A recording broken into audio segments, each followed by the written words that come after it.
Azərbaycan Türk eposu xalqımızın yalnız söz yaddaşı deyil, həm də mənəvi varlığının, tarixi düşüncəsinin və milli kimliyinin güzgüsüdür. Dədə Qorqud bizə kim olduğumuzu, hansı mənəvi köklərdən gəldiyimizi xatırladır.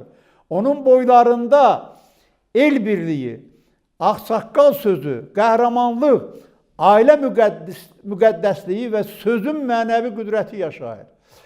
Koroğlu xalqın azadlıq istəyini, haqsızlığa boyun əyməyən ruhunu, mərdlik və mübarizə əxlaqını təcəssüm etdirir.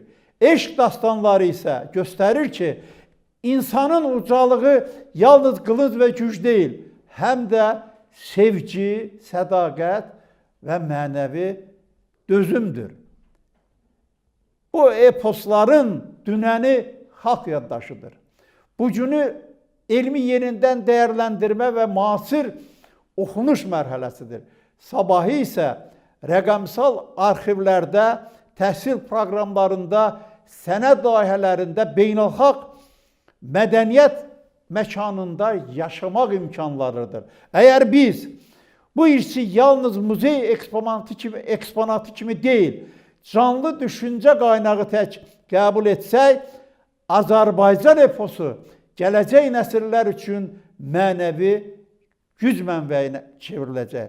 Çünki Dədə Qorqudun sözü, Koroğlunun qeyrəti, gücü, eşq dastanlarının paç sevgisi bu xalqımızın yaddaşında yaşadıkça bizi öz köklərimizə, öz kimliyimizə və öz sabahımıza bağlayacaq.